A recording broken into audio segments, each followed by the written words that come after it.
Hi everyone, I'm Melissa from Welcome to the Woods. Today I'm going to show you how to easily replace a screen of bug netting on your window.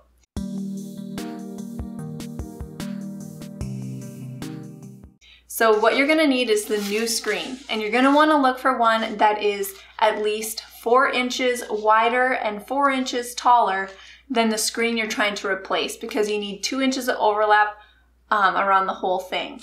You might also need a new spline. I tend to try and reuse my splines, and the tutorial I'm going to share here will be reusing the spline, but you might need to pick up one of these just in case. And then you want one of these, which is called a screen tool, and I would definitely recommend getting the metal ones. They are more powerful and you can exert more force on them. One side is kind of sharper and the other side is rounded, and they're used for 2 different things I'll show you soon. So why don't you come join me over here and let's get to work. So here's the screen we need to repair, and you can see it has a blemish, a rip in it right here, and instead of getting an unsightly patch, I'm just going to redo the entire bug netting. So the first step is to remove the netting by finding the corner of the spline where it ends. I'm using something sharp, a fork, to pull that up so I can get a hold of it, and then I am carefully taking it out of its groove. You don't want to pull too hard because it can stretch out your spline and then it's harder to reuse it. We're just going to set that spline aside now that it's all loose, and this netting should come free. Start in one corner and push up lightly to remove. Alright, now that the screen is removed, I'm going to set that aside, and I'm going to take this moment to clean my frame because these can get really dusty and dirty, so I'm just going to do that quick and then we'll move on. Now we're going to take our new netting and unwrap that, and you don't want to cut it perfectly to size because you want to have leeway as you're fitting this in case you mess up and you need to adjust where the screen is. Now I have at least 2 inches of excess around all the edges of the screen frame. I am going to use my metal screen tool on the rounded side to run inside the track and press that screen into there. Now you just want to do one side at a time, not all 4 sides, because we're not going to be able to get that spline tight if we do all 4 at once.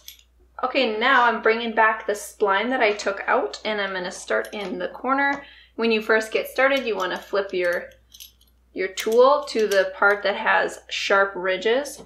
You're just going to hold it like this and push down in the corners to get that spline started in the track. Now it's important here that you push only on the spline, not on the netting, because this tool can cut your netting. Now that I have it started, I'm going to hold my tool up and down like this. It gives you a little more leverage, but now I'm going to roll more than just press down. And you want to make sure that you are rolling towards the outside of the net, because if you mess up and your tool goes off track, it can cut the netting on the outside, which is a lot less detrimental than cutting the netting on the inside of the frame. If you cut the netting on the inside, you're going to have to start over. So you can see here that I am just lining my spline up, and then I'm using my dominant hand to roll it into the groove. Now when you get to a corner like this, sometimes it can help to hold your tool up and down again and just push it down in there instead of trying to roll. Now that we made it around the corner, don't forget to flip your tool over to the rounded side and put the screen into the groove. This part really helps.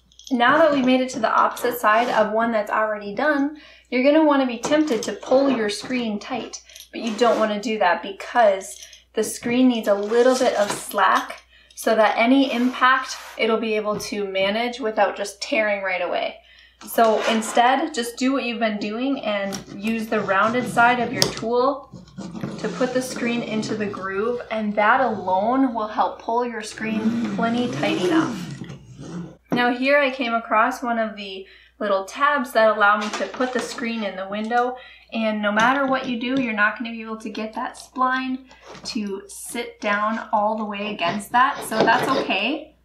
The majority of the spline will sit down and that will hold it into place just fine.